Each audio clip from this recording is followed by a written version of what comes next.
கேட்டுட்டு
Okay, so good afternoon, all of you. Welcome to this lecture of refrigeration and air conditioning.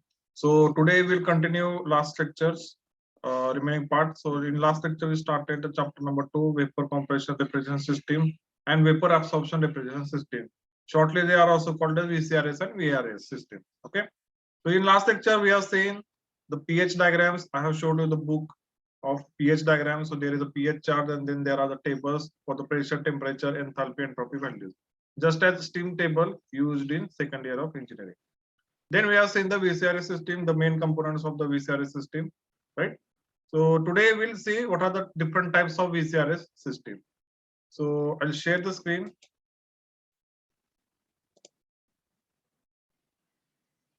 Right, I hope I'm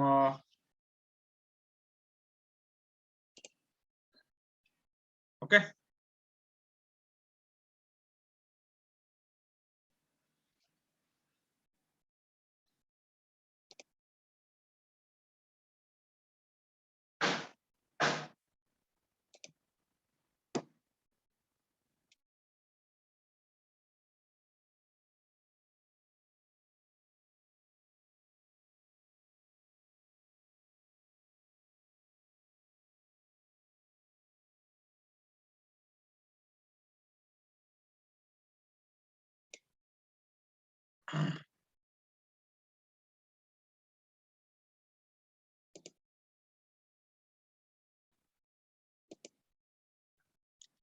Okay, so I hope I'm audible and you're able to see my screen.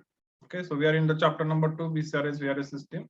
So before we go deep into today's lecture, let us see how many of you remember from last lecture. Okay, so there is a quiz. What are the main components of vapor compression refrigeration system? Okay, so you can go to the slido.com, enter the code 3677729, and just put the what are the main components, right? You can enter as many as opinions you want there.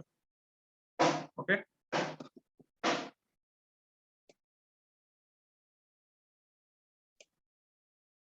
Okay, so go to the slido.com, enter the code 3677729, and give your answers. Okay, so let us see how.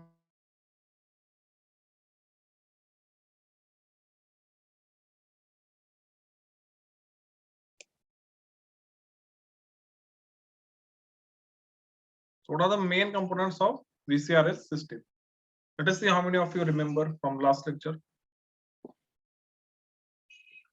Again, don't Google it and put your answers. So that makes no sense. So enter as many of words as you can in the poll.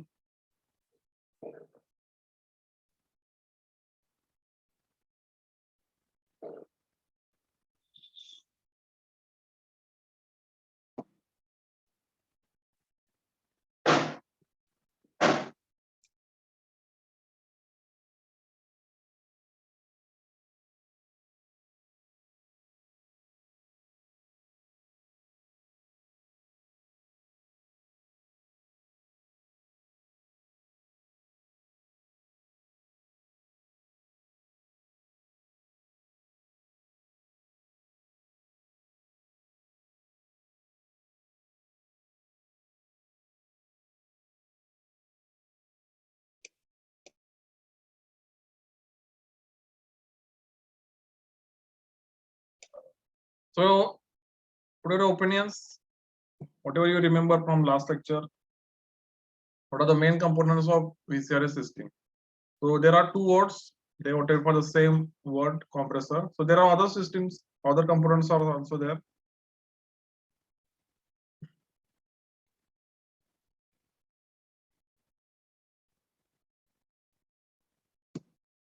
Yes, others. Should I put the link in the chat box? So it is already there. Slido.com.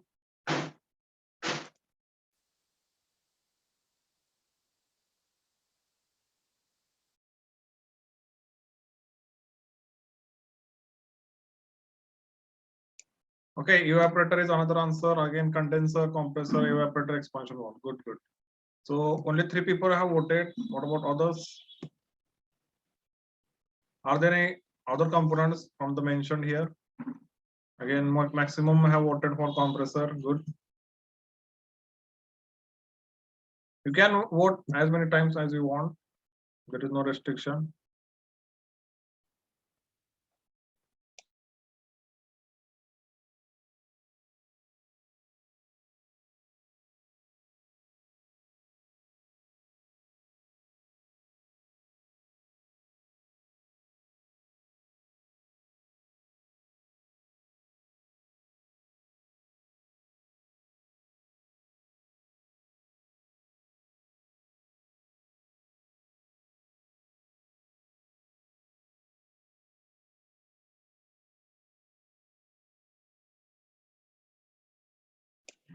So what about others? Others don't remember or what? See, last year also I have faced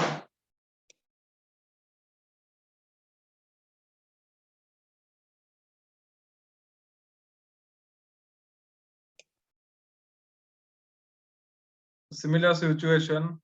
So in the external examination, students were not able to answer simple questions like what is COP, what is the refrigeration effect. Those simple questions were also not, they were not able to answer, right? It happens in the online education. A lot of negligence happens from the student side as well as teacher side also.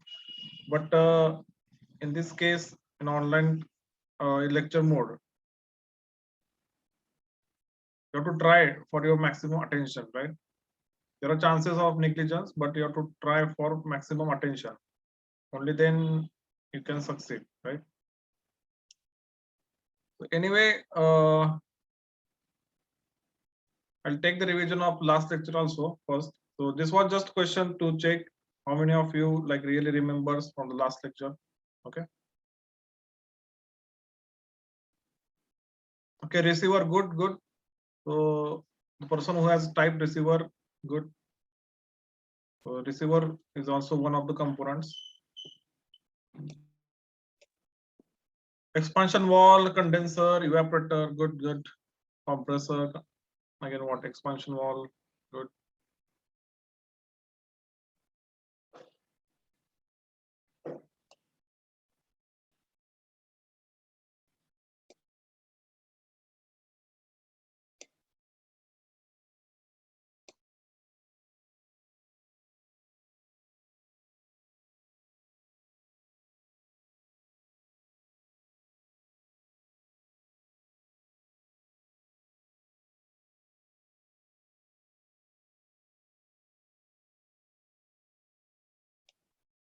Okay, so let us move to today's lecture. So this was just a quick test to check how many of you really remember.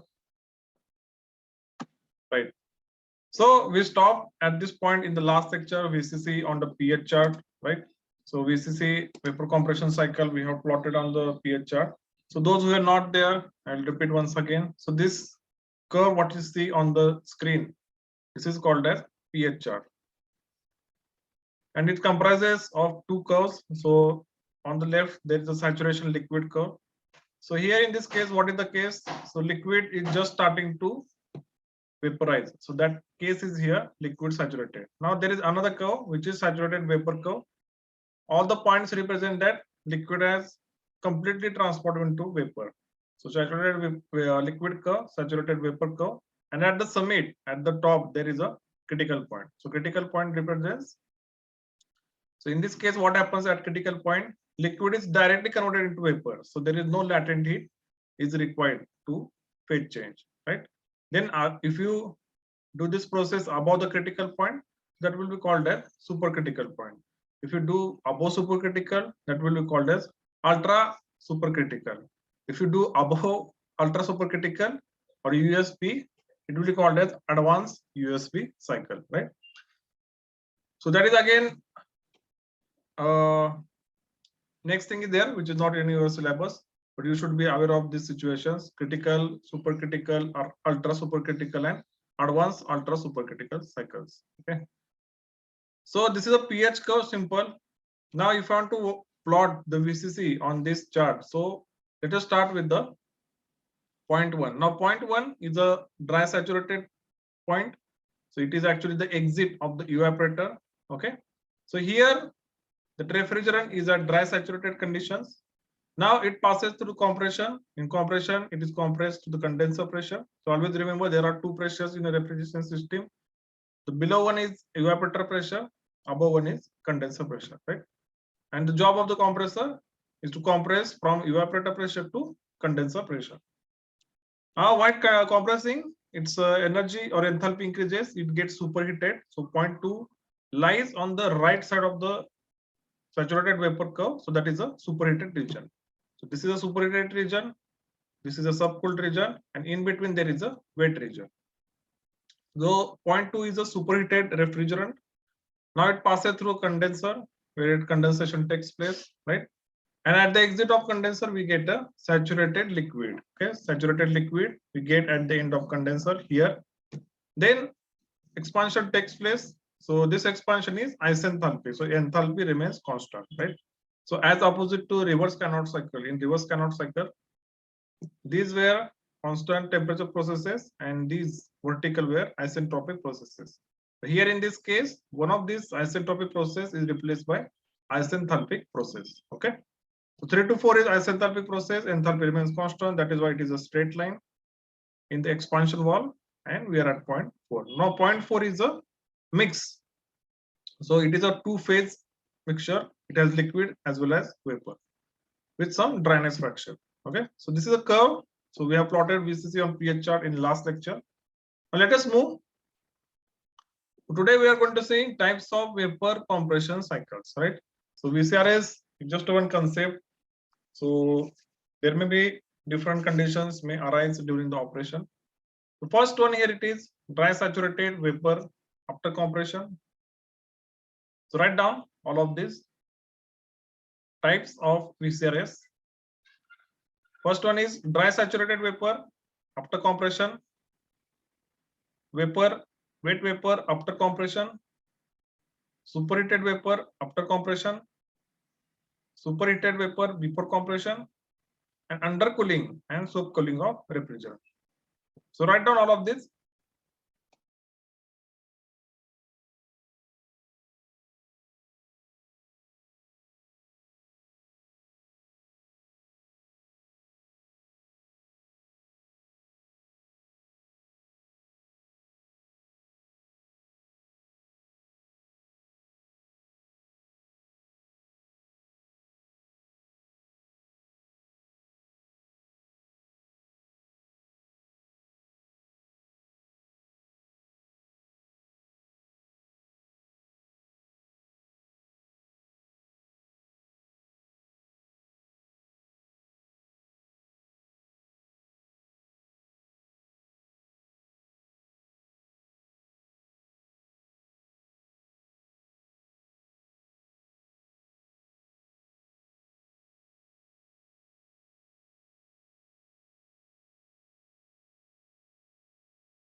Okay.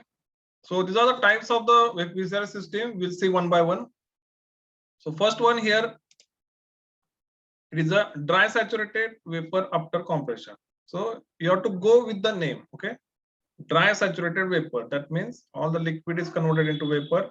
Dryness fraction is 1 after compression. So as the compression takes place after the compression, that point should lie on dry saturated curve. Okay. So on the screen, you can see there is a pH chart, pressure versus enthalpy chart is there. So this is a saturation liquid curve. This is a saturation vapor curve. And as the name suggests, after compression, that point should lie on dry saturated curve. So point 2 should be on dry saturated curve. Other points, it may differ. So here I have again assume that after condensation also, we get a dry, not dry, liquid saturated point. So 2 to 3, again 3 to 4 isenthalpic expansion, 0.4 will be in wet region, again 4 to 1, again at the end of evaporator I will get a mixture, right? So again here it is a liquid plus vapor, again 1 to 2 is a compression. Okay, So as the name suggests, dry saturated vapor after compression. That means after compression, this 0.2 should lie on vapor. Dry saturated vapor line, right? Again, if I plot the same on TS diagram, so see here, 0.1 to 2 is compression and 0.2 should lie on dry saturated curve. So 0.2 is lying on dry saturated curve. 2 to 3 is again condensation. 3 to 4 is again expansion. 4 to 1 is again evaporation. Okay. So draw these two diagrams.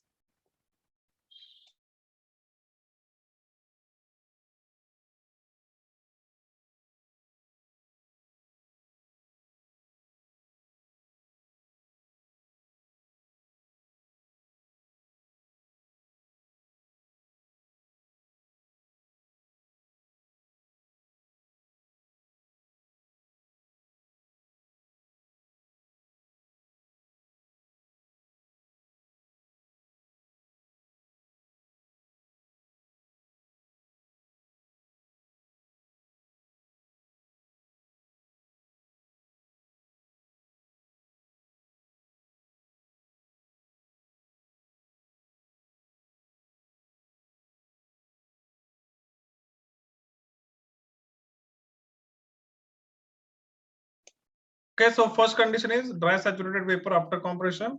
So as the name suggests, after compression, that 0.2 should lie on saturated or dry saturated or vapor saturated vapor curve. So this is a saturated vapor curve.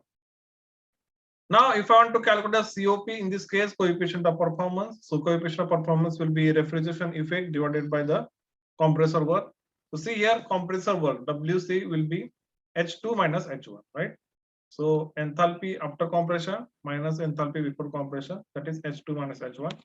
Now, how to calculate refrigeration effect? In this case, refrigeration effect will be heat extracted or the heat absorbed by the evaporator. So that will be the refrigeration effect.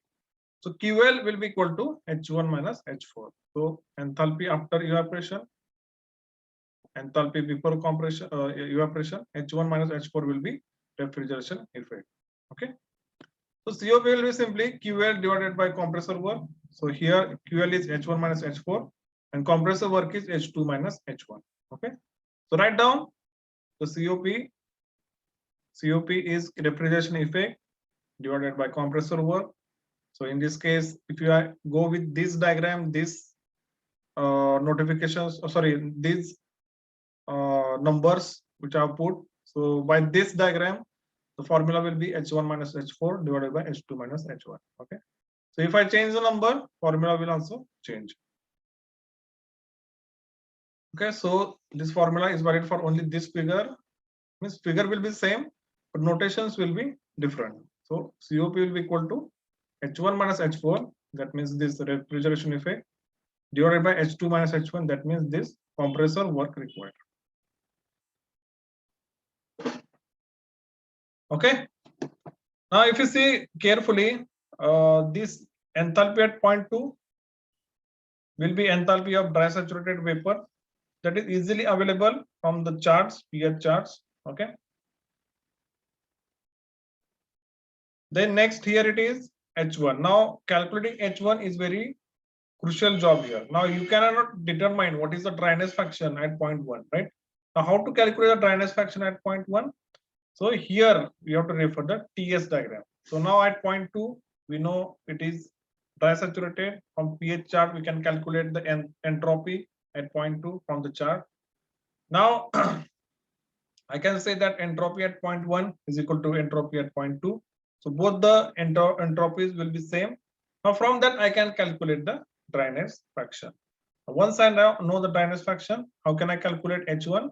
So H1 will be simply H1 is equal to enthalpy of saturated liquid plus dryness fraction into latent heat of vaporization. So this formula you already know how to calculate the enthalpy or entropy in the wet region, enthalpy of saturated liquid plus dryness fraction into this latent heat of vaporization. So that will give you this enthalpy, right? Then easily you can do H2 minus H1, right? Now QL is H1 minus H4. Again, H1 you know, but you don't know H4, right? How can you calculate the H4? Now you have to refer the pH chart. So H4 will be equal to H3. H3 is the enthalpy of a saturated liquid, which can be calculated from the pH chart. Okay, this way you have to go. So you will come to know as we solve the examples. Okay.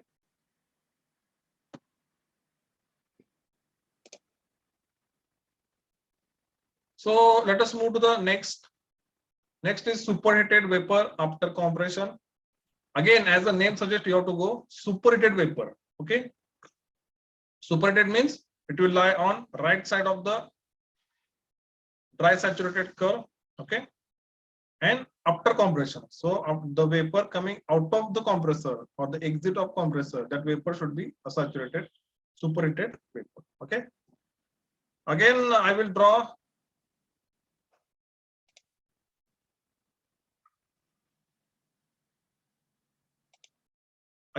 the pH chart here. So as the name suggests, I will draw 0.2 in the superheated region. So 0.2 is after compression. I will draw in the superheated region. So as you can see, 0.2 is in the superheated region, which is the exit of compression after compression. Now rest points, you can assume it. So I assume that at the exit of condenser, the refrigerant is saturated liquid, then 3 to 4, then 4 to 1. Again, I have assumed that 0.1 is dry saturated condition. So 0.1 will lie on this curve. Okay. Similarly, you can draw the TS diagram. Now the 0.1 is dry saturated. Compression is isentropic. So that will be a straight line, which will go to 0.2. 0.2 is nothing but superheated condition. From 2 to 2 dash. So 2 dash is again dry saturated condition. So here sensible heat being extracted, it will come to the dry saturated condition. From 2 to 3, 2 dash to 3, there will be condensation. 3 to 4 isenthalpic expansion, and 4 to 1 is a constant pressure and constant temperature heat extraction, right? So draw these two diagrams.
Okay.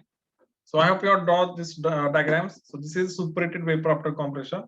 Now in this case, again, COP will be refrigeration effect. So refrigeration effect is H1 minus H4. Compressor work will be H2 minus H1. This H2 minus H1, that will be compressor work. Okay. Again, in this case, H1 you can directly calculate from the pH chart. This is a dry saturated condition. So again, 3 also you know. Again, from 3 you can calculate H4. H3 will be equal to H4. A crucial point here is to calculate H2. Okay. To calculate the H2, we have to use different formulas, right? Now to calculate H2, again you will need the temperature at 0.2. How to calculate temperature at 0.2? So that time you have to take help from the this diagram, right? So in this diagram, the entropy at point 1 is equal to entropy at point 2. So S1 is equal to S2. You know the entropy at point 1 from the pH chart, dry saturated condition. From that case, you can calculate the temperature at point 2. So see here, S1 is equal to S2. S2 will be equal to entropy at point 2 dash plus Cp ln T2 by T1. So these expressions already you have derived in your second year in ATD. So S2 entropy at point 2 will be equal to entropy at point 2 dash plus Cp. Cp is a specific heat at constant pressure into ln log T2 by T2 dash. Okay. From this expression, you can calculate T2. Once you know the T2 from the superheated chart, right? Okay. From the superheated chart for refrigerants, you can calculate the H2. Okay.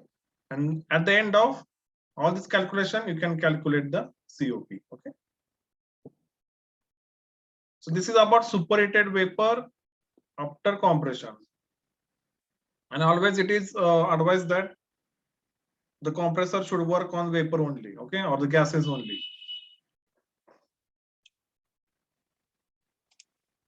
Now let us move. Next thing is superheated vapor before compression.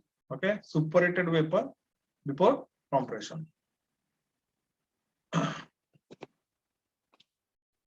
So again, as the name suggests, there is a superheated vapor. That means first dry saturated, again we are heating, so it will become superheated, but before compression, right? Previous case was after compression. This case is before compression. So see here, there is this pH chart is there, right? Then there is this superheated, liquid saturated curve. This is vapor saturated curve. In this case, what they are saying, superheated vapor before compression. So before compression means point number 1. Point number 1 is exit of evaporator and entry of compressor. So in this case, point 1 will be superheated. So as you can see, point 1 is lying in the superheated region. Okay. Now the usual process of VCRS take place. 1 to 2 is compression. 2 will again lie in superheated region. Again 2 to 2 dash will be sensible cooling. From 2 dash to 3 dash there will be a phase change in condensation in condenser.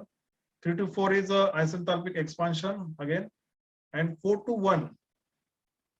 Okay, 4 to 1 is again evaporation in the evaporator. So, but in this case again there are two things. 4 to 1 dash will be there. So 4 to 1 dash is a evaporation. Again 1 dash to 1, that will be sensible heating. Okay.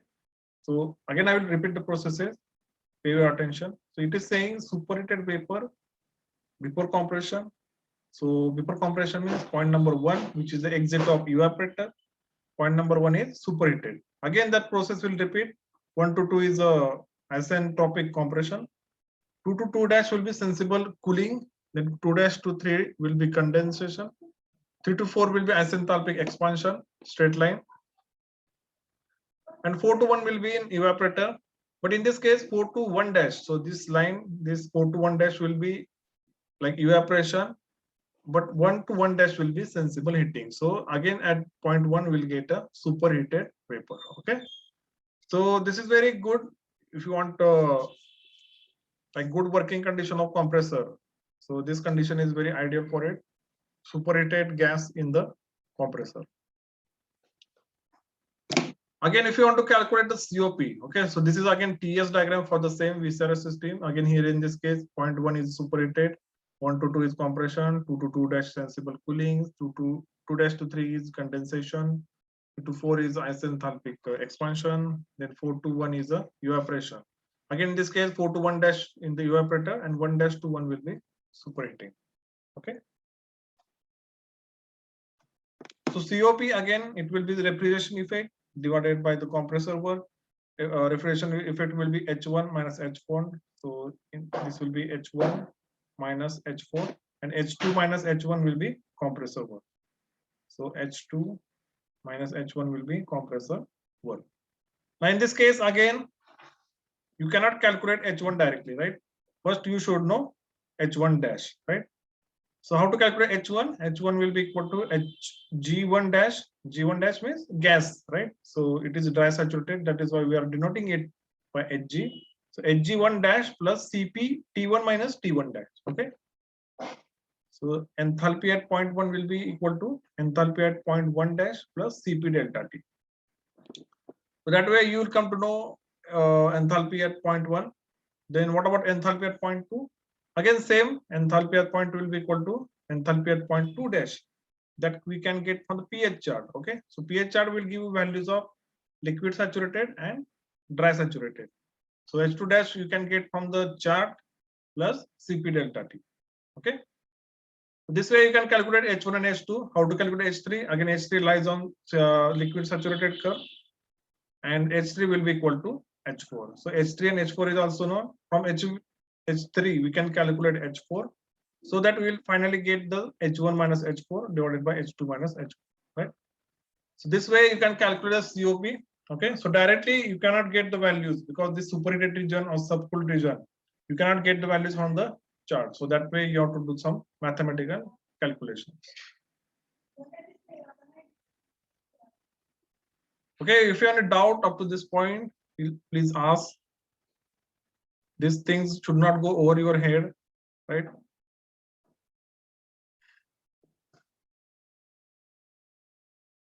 Now, obviously, this will not be asked in or whole this part will not be asked in MCQ test.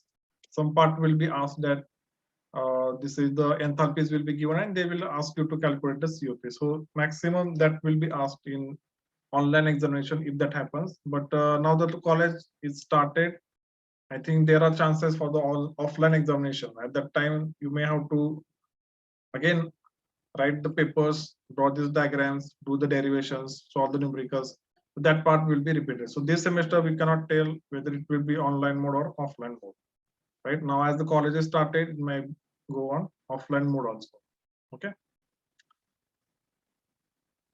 But if you want to really remember these types of VCRS, simply go with the title. Okay. So title is superheated vapor compression. So quickly in your brain, this hint should be there that vapor compression means at the exit of evaporator, that point should lie in superheated region, right? From that you can continue other cycle.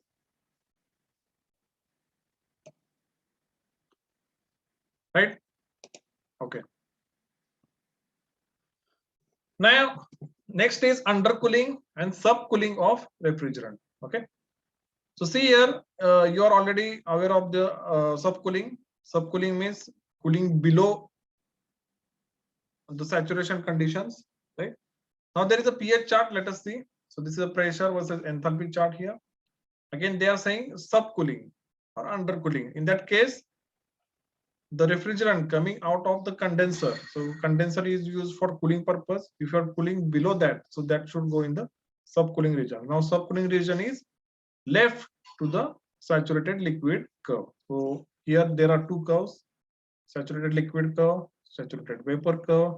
Left, this side is a subcooled region. So 0.3, it is the exit of condenser that should lie in the subcooled region. So 0.3 here it is a subcooled region. Okay.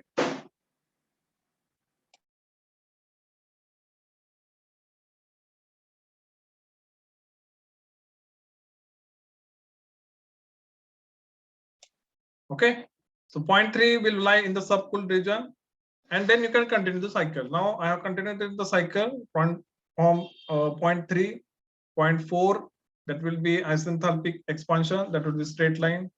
4 to 1, again I have assumed 0.1 is the dry saturated condition at the exit of evaporator. Then 1 to 2 is again isentropic compression, so 0.2 will lie in the superheated region. Again 0.2 to 3.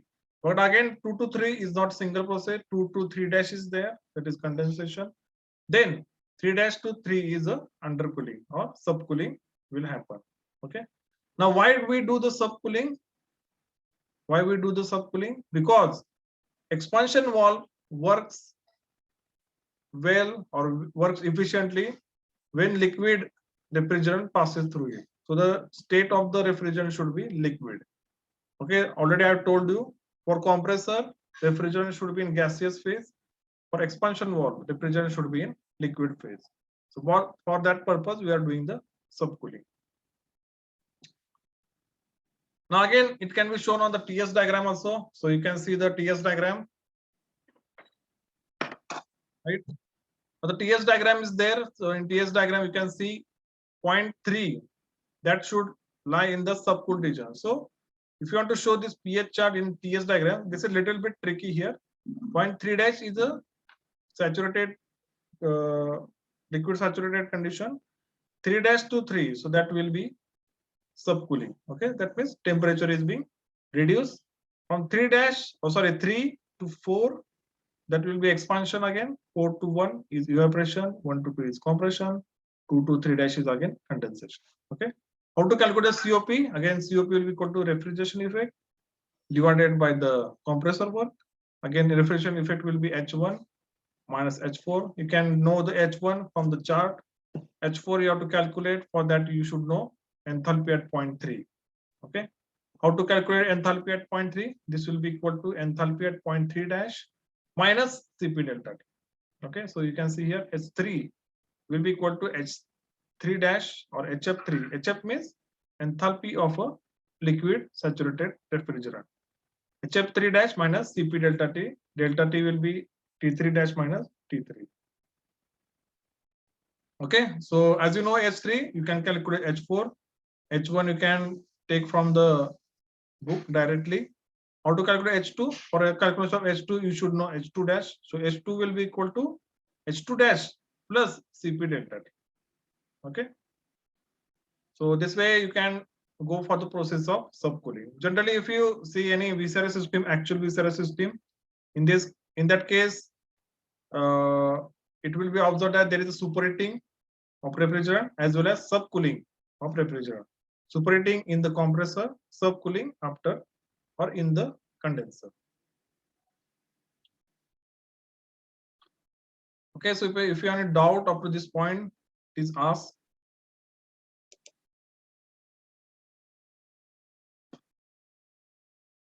Now this is a quite revision, so many students get confused in the notations. So for them, this diagram is there. So this is again one simple pH chart is there. Okay. Now there is this process of phase change. Okay, phase change at constant pressure. Again, there is this curve. This curve is called as saturated liquid curve. There is another curve which is called as saturated vapor curve. Now we start at the liquid phase. So we have a liquid refrigerant. As we go on heating, so this is a sensible heating. Liquid is at subcooled region. Okay, we are heating it, and then it reaches to a point which is called as liquid saturated point. Now the enthalpy at the liquid saturated point is called as HF. We denote it as a HF. Okay. Then we add, now at point HF, the dryness fraction X is 0. As we increase or as we add the heat, in this case, the dryness fraction goes from 0 to 1. Okay.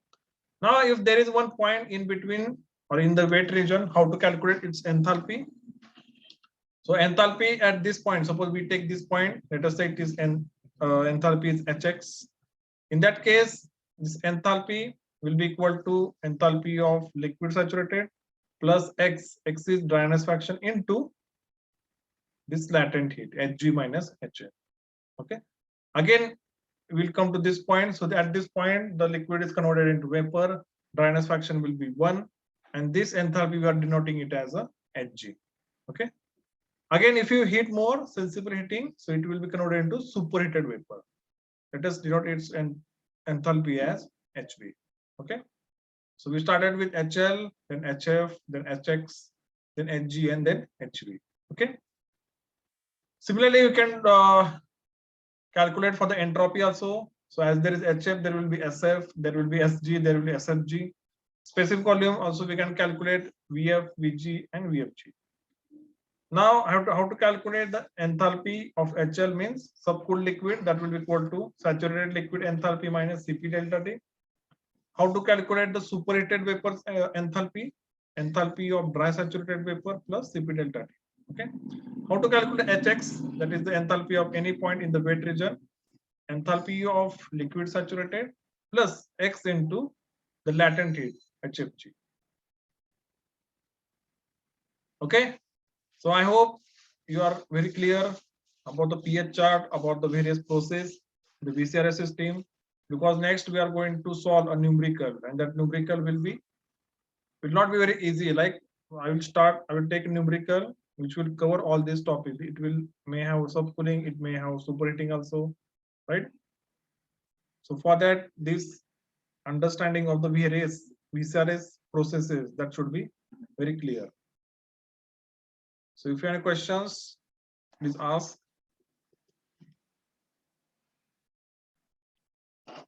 Right?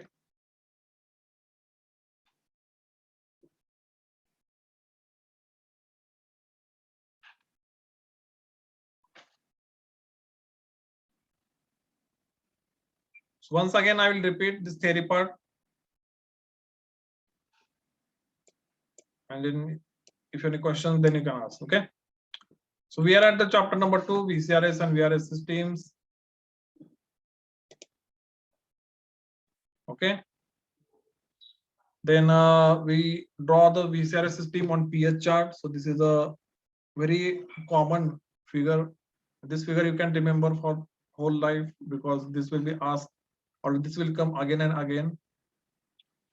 Then there are some types of the VCRS system that we have seen. So first one was dry saturated vapor after compression. So as I said, if you want to really remember this, go with the title. So dry saturated vapor, that means that point should lie on dry saturated curve, but after compression. So that point 2 should lie on dry saturated curve. The next here it is. So wait, some problem is there. Okay, yes, okay. Next is superheated vapor after compression. Again, the vapor coming out of compressor, that should be superheated. So point 2 should lie in the superheated region. So point 2 here it is lying in the superheated region. Next is superheated vapor before compression. That means at the exit of the evaporator, that vapor or that refrigerant should be at vapor condition or the superheated vapor condition. So the point 1 should lie in the superheated region. Okay. So there are 3 regions: superheated region, then in between there is wet region, and to the left side there is a subcooled region. Next here it is undercooling and subcooling of refrigerant. Undercooling means cooling below saturated conditions. So here the liquid or the refrigerant coming out of condenser, that should be subcooled. Okay, so there is some saturation temperature is there. If you cool below saturation temperature, that will be subcooling. So the point 3 should lie in the subcooled region. So point 3 is subcooled region, and then you can draw the other processes. Again, in each and every case, COP will be equal to refrigeration effect H1 minus H4 divided by compressor work, that is H2 minus H1. Okay. So these are some symbols we generally use for the calculation of enthalpy, entropy, specific volume, etc., etc. So if you have any questions, please ask, because next I'm going to take the numericals, and numericals will require a hell of understanding of these all processes, right? So in next lecture, we'll take the numericals, because otherwise this will be very much burden, or you will not understand in one step. Okay, so today you give a time to understand these VCRS systems different, and then in next lecture we can start the numericals. So numerical part is very important. Right, so there will be 3 to 4 numericals I will take, and you are going to solve it. So I'll just dictate the procedure, but all the calculations will be done by you only, right? So if you have any questions up to this point, please ask. Meanwhile, you can enter your attendance in the chat box. So enter your attendance in the chat box. Those who are having questions, they can directly ask.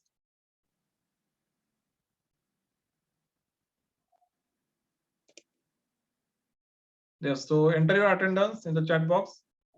Today we'll wrap up early, because I don't think that taking a numerical at this point will be a good idea, because we'll need a fresh mind for the calculation of these numericals. Next lecture we'll take the numerical, we'll finish the numerical part, then we'll start the VRS system. Okay, now as your syllabus is very much shrink, I will try to take only main points which will be asked in the university examination, right?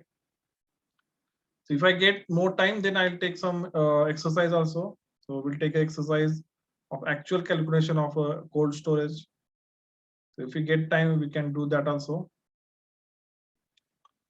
Right. So I hope all have entered their attendance. So again, I will wait for 1 more minute, then we can end this meeting. So wait, I will put in the chat box. Enter your attendance.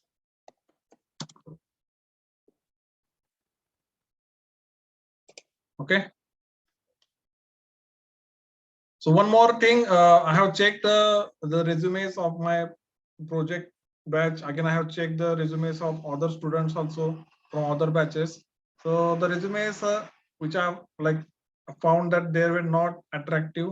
So in your resume, you have to interpret or you have to show that you are very best candidate.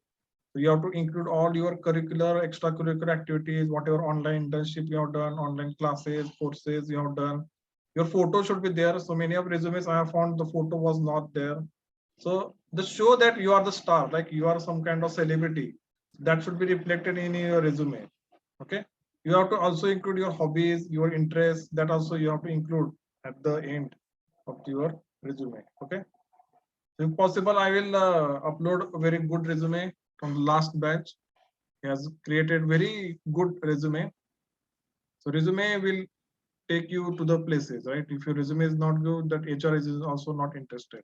Nowadays, there is a concept of AI screening, right? So the HR person will just type in their box that these are the skills required for this position, right? And the system or the software will screen out the resumes from the system, right?